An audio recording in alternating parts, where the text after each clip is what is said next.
Hello दोस्तों, एक बार फिर से स्वागत है आपके अपने भरोसेमंद यूट्यूब चैनल पर।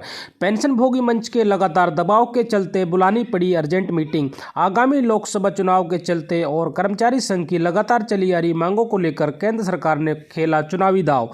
68 लाख से ज़्यादा पेंशन धारकों की पेंशन बढ़ोतरी पर केंद्र सरकार हो गई मेहरबान। लगभग 4 साल पुरानी चली आ रही मांग को लेकर सरकार का बड़ा ऐलान। 18 माह बकाये भुगतान पर सरकार का फुल एंड फाइनल फैसला। सरकार के फैसले का करोड़ों कर्मचारी पेंशनरों ने किया स्वागत। फैमिली पेंशन, न्यूनतम पेंशन को लेकर बड़ा जबरदस्त अपडेट। फिटमेंट फैक्टर के साथ डीए यानी महंगाई भत्ते में बढ़ोतरी पर केंद्र सरकार हुई मेहरबान। पेंशन में बड़े बदलाव को लेकर बड़ी खुशखबरी। जानेंगे सभी खबरों को विस्तार से। सबसे पहले वीडियो को लाइक कर दीजिए, क्योंकि एक लाइक ही हमारी मेहनत का फल होता है। साथ में चैनल पर फर्स्ट टाइम विजिट किया है तो चैनल को सब्सक्राइब करके बेल आइकन दबा दीजिए, ताकि कर्मचारियों, पेंशनभोगी और जवानों से संबंधित वीडियो का नोटिफिकेशन आपके पास पहुंचे सबसे पहले। तो चलिए जानते हैं खबरों को विस्तार से बिना किसी देरी के। इन सभी खबरों को जानने से पहले एक और बड़ी खुशखबरी की बात कर लेते हैं, उसके बाद आपको खबरों पर लेकर चलेंगे। केंद्रीय कर्मचारियों को फैमिली पेंशन सीसीएस पेंशन के नए नियम के मुताबिक मिलेगा। इसके लिए पेंशन और पेंशनभोगी कल्याण विभाग ने आदेश जारी कर दिए हैं।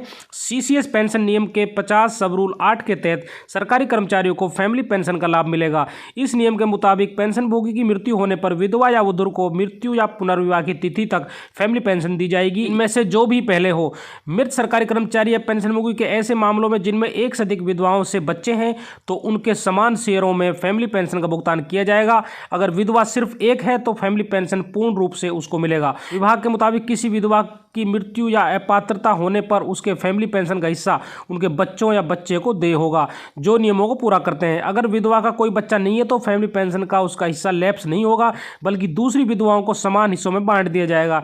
मृतक कर्मचारी या पेंशनभोगी की विधवा बिना किसी बच्चे की है और दूसरी विधवा से उनके बच्चे भी हैं, उसके लिए ये भी नियम है। सीसीएस पेंशन के नए नियम के तहत अगर सरकारी कर्मचारी पेंशनभोगी विधवा के जीवित रहने पर बच्चे के साथ या बच्चे नियम 50 के अनुसार परिवार पेंशन के लिए बच्चे शर्तों को पूरा करते हैं तो विधवा को देय पारिवारिक पेंशन के हिस्से पर देय नहीं होने पर ऐसा हिस्सा बच्चे को दिया जाएगा। मामला अगर जुड़वा बच्चों को परिवार के पेंशन देय है तो ऐसे में दोनों को समान शेयरों में भुगतान किया जाएगा।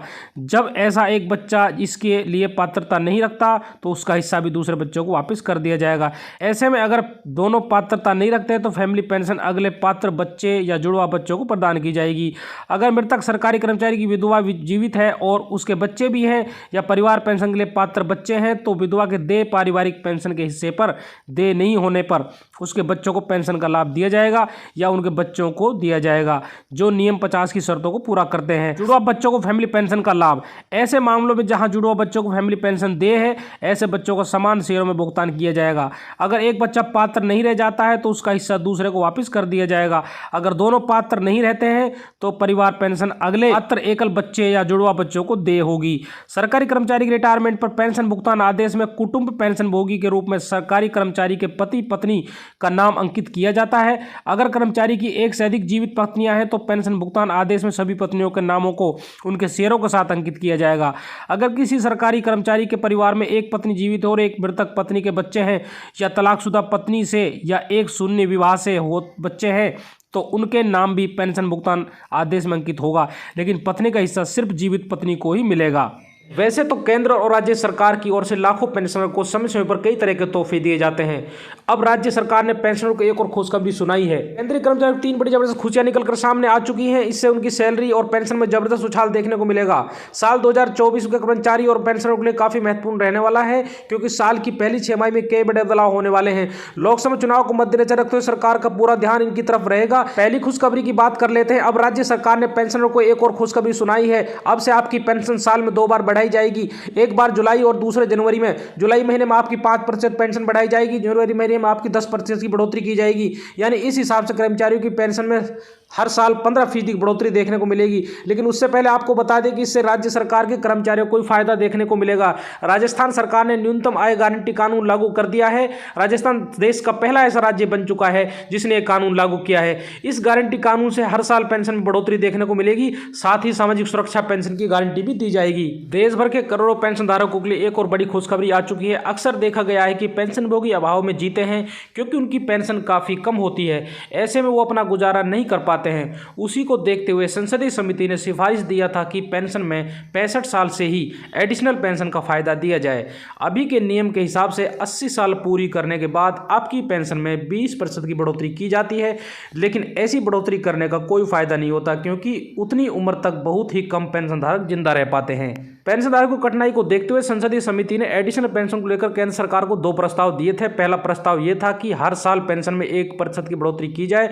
वहीं पर दूसरा प्रस्ताव था कि अगर सरकार हर साल 1% की बढ़ोतरी नहीं कर पाती है तो हर 5 साल पर 5% की बढ़ोतरी की जाए। संसदीय समिति ने देखा कि बहुत सारे पेंशनभोगी कठिनाई में अपना जीवन बिताते हैं, उसी को देखते हुए पेंशन में बढ़ोतरी की जानी चाहिए क्योंकि देश की आर्थिक स्थिति के हिसाब से पेंशन काफी कम है।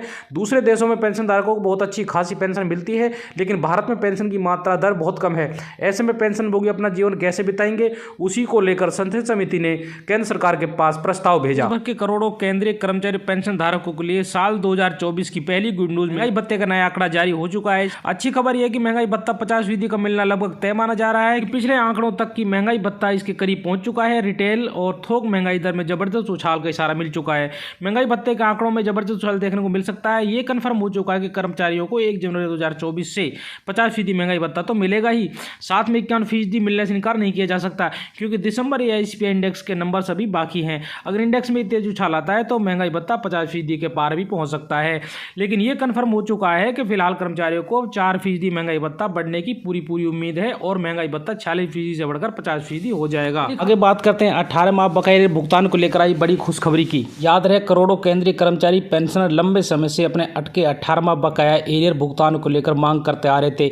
इस संबंध में प्रधानमंत्री जी को भी ये मांग पत्र भेजा गया था। लंबे समय के बाद 18 महीने बकाया डीएरियर पर बड़ा अपडेट आ गया है। मीडिया रिपोर्ट्स मुताबिक सरकार जल्द ही कर्मचारियों के खाते में 18 महीने के डीएरियर का पैसा ट्रांसफर करने जा रही है।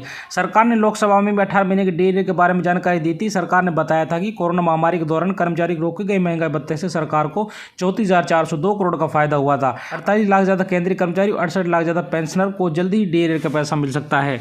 बता दें सरकार की तरफ से अभी तक डीएरियर को लेकर कोई भी सहमति नहीं बनी थी, लेकिन अब उम्मीद यह लगाई जा रही है कि आगामी लोकसभा चुनाव को मद्देनजर रखते हुए सरकार कर्मचारी और पेंशनभोगियों को लुभाने के लिए 18 महीने बकाया डीएरियर का भुगतान कर सकती है। अगर ऐसा होता है तो देश भर के करोड़ों कर्मचारी पेंशन के खातों में 2 लाख रुपए तक की राशि ट्रांसफर कर दी जाएगी।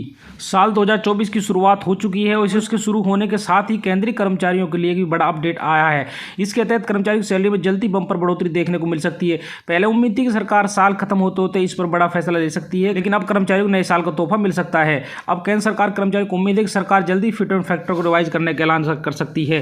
फिलहाल कर्मचारियों को 2.57% के हिसाब से वेतन मिल रहा है। अगर इसे बढ़ाकर 3.00% कर दिया जाता है तो वेतन 18,000 रुपए से बढ़कर 26,000 हो जाएगा।